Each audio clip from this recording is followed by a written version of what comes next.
નમસ્કાર વિદ્યાર્થી મિત્રો, એસિડ બેઝ અને ક્ષારના ચેપ્ટરમાં આપણે હવે આગળ જોઈશું આર્હેનિયસ એસિડ બેઝનો સિદ્ધાંત. રોબોટ બોયલનો સિદ્ધાંત આપણે જોઈ લીધો. હવે આગળ આપણે આર્હેનિયસ એસિડ બેઝનો સિદ્ધાંત જોઈશું. તો આર્હેનિયસ મુજબ એસિડ એટલે શું? એસિડ કોને કહેવાય? તો કે એસિડ હાઇડ્રોજન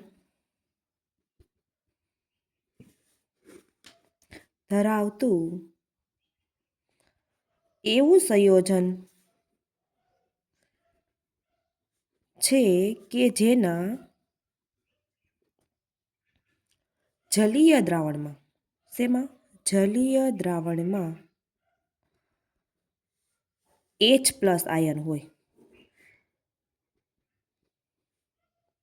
એટલે કે હાઇડ્રોજન આયન.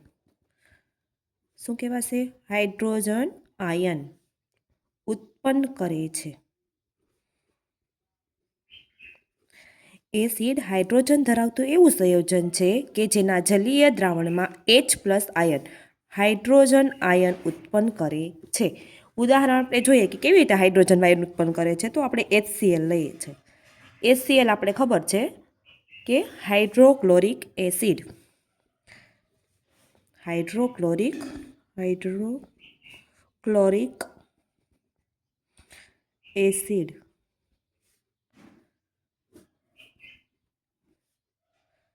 શું ઉત્પન્ન કરશે? H+. શું છે? પ્રોટોન અને Cl-, chloride ion.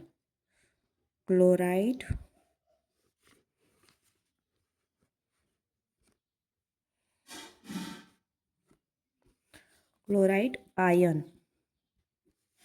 Acid hydrogen ધરાવતું એવું સંયોજન છે કે જેના જલીય દ્રાવણમાં H+ આયન એટલે કે હાઇડ્રોજન આયન ઉત્પન્ન કરે છે.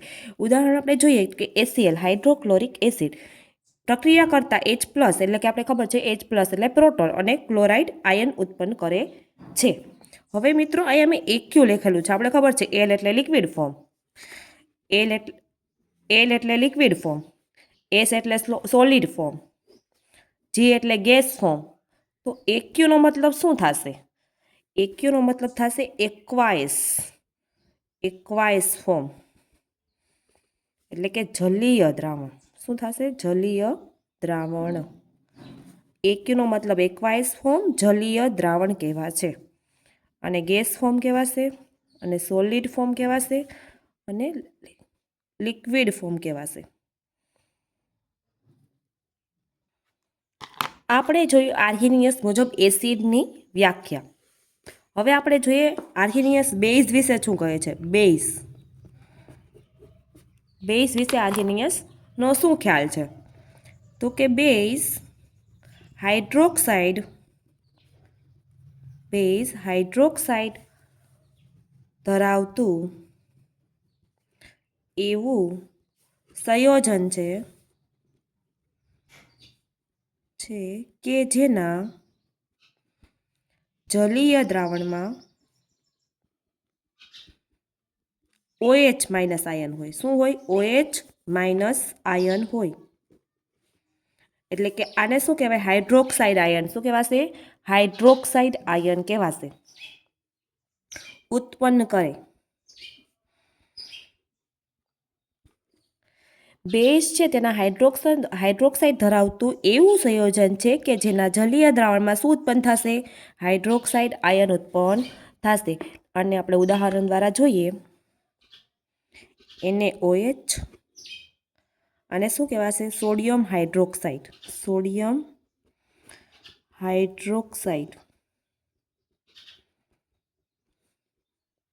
પ્રક્રિયા કરીએ આપણે તો શું ઉત્પન્ન થશે? Na+ એક્વાયસ ફોર્મમાં અને OH-.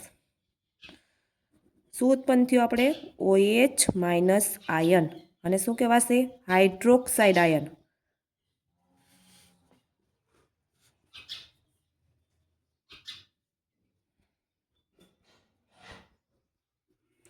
હાઇડ્રોક્સાઇડ આયન કહેવાશે. તો કે બેઝ હાઇડ્રોક્સાઇડ ધરાવતું એવું સંયોજન છે કે જેના જલીય દ્રાવણમાં OH માઇનસ આયન ઉત્પન્ન કરે છે. ઉદાહરણ આપણે જોઈએ NaOH એટલે કે સોડિયમ હાઇડ્રોક્સાઇડ. પ્રક્રિયા કરીએ આપણે તો Na+ મળે છે અને OH માઇનસ હાઇડ્રોક્સાઇડ આયન ઉત્પન્ન થાય છે. આ પરથી આપણે કહી શકીએ કે આર્હેનિયસ એસિડ બેઝ સિદ્ધાંતના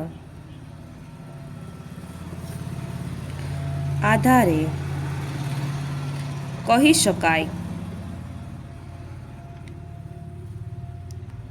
છે કે એસિડ પાણીમાં આયનીકરણ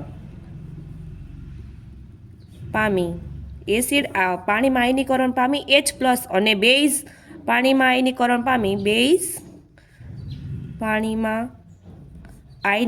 પામી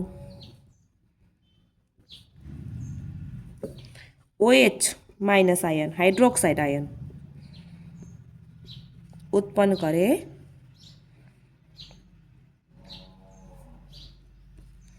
આર્હેનિયસના એસિડ બેઝ સિદ્ધાંત પ્રમાણે શું કહી શકીએ આપણે કે એસિડ પાણીમાં આયનીકરણ પામી H+ એટલે કે પ્રોટોન અને બેઝ પાણીમાં આયનીકરણ પામી OH માઇનસ આયન ઉત્પન્ન કરે છે.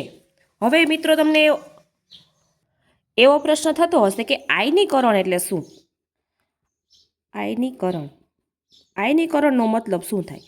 તો કે આયનીકરણનો એ મતલબ થાય છે કે જલીય દ્રાવણમાં એટલે એકવાઇઝ ફોર્મમાં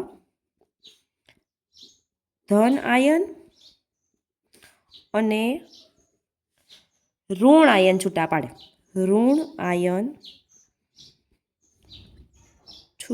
પાડે તેને આયનીકરણ કહેવાય. આયનીકરણ શબ્દ પરથી આપણે એટલી ખબર પડે કે જલીય દ્રાવણમાં ધન આયન અને ઋણ આયન છૂટા પાડે તેને આપણે શું કહેવાશે? આયનીકરણ પ્રક્રિયા. આપણે જોયું કે રોબર્ટ બોયલે એસિડ બેઝ નો સિદ્ધાંત કેવી રીતે આપ્યો. આર્હેનિયસના એસિડ બેઝના સિદ્ધાંત પ્રમાણે એસિડ બેઝ કેને કહેવાય એણે કીધું. હવે આર્હેનિયસના સિદ્ધાંતમાં થોડીક મર્યાદાઓ જોવા મળે છે, એ આપણે આગળ જોઈએ.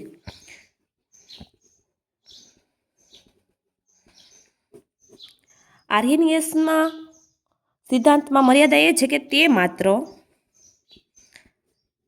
જલીય દ્રાવણ માટે છે.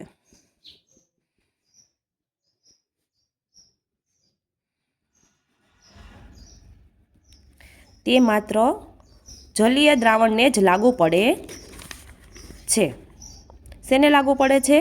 જલીય દ્રાવણને જ લાગુ પડે છે.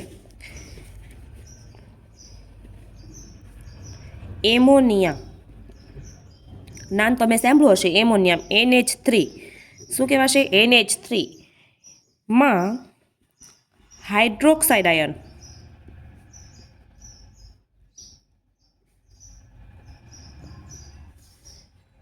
OH માઇનસ તમને દેખાતું નથી. NH3 માં OH માઇનસ આયન તમને કાંઈ દેખાય છે? નહીં ને. છતાં પણ તે બેઝ છે. એમોનિયા કેવું છે? બેઝ છે. શું છે? બેઝ છે. બીજી મર્યાદા એ છે કે H+ એ પ્રોટોન છે. શું છે? H+ એ પ્રોટોન છે. તે અતિ સૂક્ષ્મ ધન વીજભારિત કણ છે. તેનું સ્વતંત્ર અસ્તિત્વ જ નથી.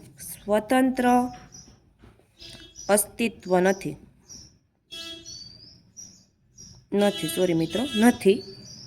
કારણ કે શું કારણ હોઈ શકે કે એનું સ્વતંત્ર અસ્તિત્વ નથી? કારણ કે તે તરત જ દ્રાવક સાથે જોડાઈ જાય છે.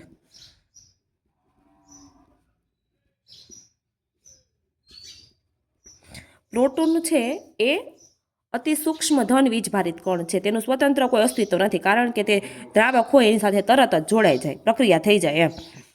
H+ આપણે લઈએ અહીંયા, એને H2O સાથે આપણે પ્રક્રિયા કરીએ તો ડાયરેક્ટ આપણે H3O+ મળી જાય.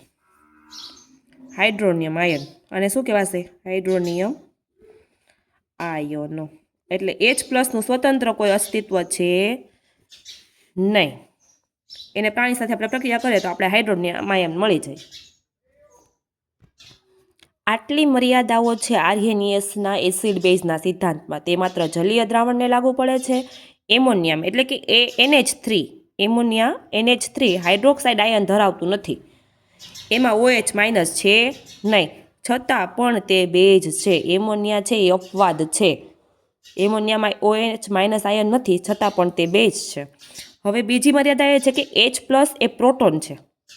તે અતિ સૂક્ષ્મ ધન વીજભારિત કણ છે. તેનું સ્વતંત્ર અસ્તિત્વ નથી, કારણ કે તે તરત જ દ્રાવક સાથે જોડાઈ જાય છે. ઉદાહરણ આપણે લીધું H+, H2O, H3O+ hydronium ion આપણે મળી જાય છે. એટલે કે H+ નું કોઈ સ્વતંત્ર અસ્તિત્વ છે નહીં.